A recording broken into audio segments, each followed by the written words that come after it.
আসসালামু আলাইকুম রহমতুল্লাহ। মাস্টার্স নিয়মিত প্রোগ্রামে যারা ভর্তি হবেন 2025 সালে, সো আপনাদের বিজ্ঞপ্তি প্রকাশ করেছে। আজকের ভিডিওটা স্কিপ করিয়েন না, নাহলে অনেক কিছু মিস করে যাবেন। ওকে, সো আগে আমরা নির্দেশনাটা পড়ব, তারপরে দেখব কি ব্যাপার স্যাপার। সো দেখতে পাচ্ছেন শিক্ষাবর্ষ 2022-23, এই শিক্ষাবর্ষই কিন্তু আপনাদেরকে ভর্তি হইতে হবে যারা অনার্স পাস করেছে।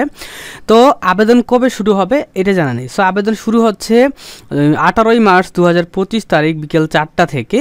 সো আপনারা আমাদের মাধ্যমে আবেদন করে নিতে পারবেন। এই যে স্ক্রিনে দেখতে পাচ্ছেন হোয়াটসঅ্যাপ নাম্বার, 120 টাকার মাধ্যমে আমরা আবেদন করে দেই। ওকে, এবং 10 এপ্রিল 2025 তারিখ রাত 12টা পর্যন্ত কিন্তু অনলাইনে আবেদন করতে পারবেন। ঠিক আছে, সো এখন আমরা জানি যে কত টাকা আবেদন ফি লাগে। সো প্রাথমিক আবেদন ফি 300 টাকা কলেজে জমা দিতে হয়। ঠিক আছে, 300 টাকা কলেজে কিন্তু অনলাইনে মোবাইল ব্যাংকিং, বিকাশ, নগদ, রকেট, সোনালী সেবা এগুলোর মাধ্যমে জমা দেওয়া যায়। সো এখন কথা হচ্ছে আপনার কত পয়েন্ট লাগবে আবেদন করতে এবং কত সাল লাগবে। সো দেখেন, শুধুমাত্র এই মাস্টার্স নিয়মিততে আবেদন করতে পারবে দুই ধরনের ব্যক্তি। একটা হচ্ছে যারা অনার্স পাস করেছে 2018 এবং 19, 20, 21, 22 এই সালগুলোর মধ্যে যারা অনার্স পাস করেছে এবং তাদের পয়েন্ট যদি 2.25 হয়ে থাকে তাহলে তারা আবেদন করতে পারবে। এটা একদম ক্লিয়ার। ওকে, যদি বুঝে না থাকেন ভিডিওটা আর একটু আগায় দিয়ে আবার শুনেন। ওকে, এবং যারা প্রিলিমিনারি টু মাস্টার্স নিয়মিত থেকে পাস করেছে, হ্যাঁ, এবং তাদের জিপিএ 2.25 আছে, শুধুমাত্র তারাই আবেদন করতে পারবে। সো এই দুই ধরনের বান্দা শুধুমাত্র আবেদন করতে পারবে, অন্যথায় কেউ আবেদন করতে পারবে না। আপনি যদি ডিগ্রি 3 বছরে পাস করে থাকেন আপনি আবেদন করতে পারবেন না, এবং আপনি যদি অনার্স দেখা যাচ্ছে ফাইনাল পরীক্ষায় 2-1টা সাবজেক্টে ফেল করার কারণে ডিগ্রির সার্টিফিকেট দিয়ে দিছে, তবুও আপনি আবেদন করতে পারবেন না। ক্লিয়ার? এখন আমরা কথা বলবো যে কয়টি কলেজে আবেদন করতে পারবেন। সো সর্বপ্রথম একটি মাত্র কলেজে আবেদন করতে পারবেন, এবং যেই কলেজে আবেদন করবেন ওই কলেজেই কিন্তু 300 টাকাটা জমা দিতে হবে। ঠিক আছে, 300 টাকা কীভাবে জমা দিতে হবে? মোবাইল ব্যাংকিংয়ের মাধ্যমে, বিকাশ, নগদ, রকেট বা ডাচ বাংলা, ঠিক আছে, কিংবা নেক্সাস পে, কিংবা সোনালী সেবার মাধ্যমে জমা দেওয়া যায়। কিংবা কোনো কলেজ তাদের কলেজে সরাসরি জমা নেয়। সো যেই কলেজটা যেভাবে নিবে সেইভাবে জমা দিতে হবে। ওকে, তো আরেকটা বিষয় যারা প্রিলিমিনারি টু মাস্টার্স নিয়মিত থেকে পাস করেছে তাদের কত সাল লাগবে, কত পয়েন্ট লাগবে এটা একটু বলে দিই। ওকে, সো দেখতে পাচ্ছেন জাতীয় বিশ্ববিদ্যালয়ের অধীনে, ঠিক আছে, জাতীয় বিশ্ববিদ্যালয় ছাড়া বাংলাদেশের অন্য কোনো বিশ্ববিদ্যালয় থেকে যদি প্রিলি পাস করে তাহলে কিন্তু ভর্তি হইতে পারবে না, প্রথম কথা। এবং দ্বিতীয় কথা 2018 কিংবা 19, 20, 21, 22 21 পর্যন্ত, 2018 থেকে 21 সাল পর্যন্ত যারা প্রিলি টু মাস্টার্স নিয়মিত, ভালো করে শুনে রাখুন, নিয়মিত থেকে পাস করবে শুধুমাত্র তারাই কিন্তু আবেদন করতে পারবে, এবং যাদের জিপিএ হবে 2.25 তারাই আবেদন করতে পারবে। ক্লিয়ার? এবং যারা প্রাইভেট থেকে প্রিলি পাস করবে তারা কিন্তু নিয়মিততে আবেদন করতে পারবে না, তাদেরকে কিন্তু প্রিলিতে আবেদন করতে হবে। এবং এইখানে একটা জিনিস দিয়ে দিছে, দেখেন যে 300 টাকা জমা দেওয়ার লাস্ট ডেট কবে। তো আপনি 13 এপ্রিল 2025 তারিখ পর্যন্ত 300 টাকাটা কলেজে কিন্তু জমা দিতে পারবেন। ক্লিয়ার?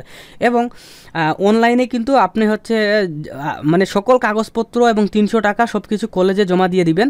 দেওয়ার পরে আপনি কিন্তু অনলাইনে চেক করবেন যে আপনার কলেজ ফর্মটাকে নিশ্চয়ন করেছে কিনা। এটার লাস্ট ডেট কিন্তু দেওয়া হয়েছে 19 মার্চ থেকে 15 এপ্রিলের মধ্যে আপনি কিন্তু চেক করবেন। সো আপনি 15 এপ্রিলের আগের দিন অর্থাৎ 14 এপ্রিল 2025 তারিখে অনলাইনে চেক করবেন, কিংবা আপনার মোবাইলে রিসিপ্ট SMS আসছে কিনা সেটা চেক করবেন। যদি না আসে তাহলে 15 তারিখে কলেজে গিয়ে যোগাযোগ করলে তারা অনলাইনে নিশ্চয়নটা করে দিবে। যদিও 100% সকলের নিশ্চয়ন হয়ে যাবে যদি কাগজপত্র টাকা পয়সা জমা দিয়ে থাকেন। ঠিক আছে, এবং কাগজপত্র টাকা পয়সা জমা না দিলে কিন্তু কখনোই হবে না, এটা মাথায় রাখতে হবে। কলেজে কাগজপত্র জমা যদি না চায়, নোটিশে যদি উল্লেখ করা থাকে যে কাগজপত্র জমা দিতে হবে না, তাহলে জমা দিবেন না। আর যদি লিখা না থাকে, যদি লিখা থাকে কাগজপত্র জমা দিতে হবে, তাহলে কাগজপত্র জমা দিবেন। ওকে, সো এই যে সাবজেক্টগুলো, আপনি যেই সাবজেক্ট নিয়ে অনার্স করেছেন বা প্রিলি করেছেন সেই সাবজেক্ট নিয়েই আপনাকে কিন্তু মাস্টার্সে ভর্তি হতে হবে।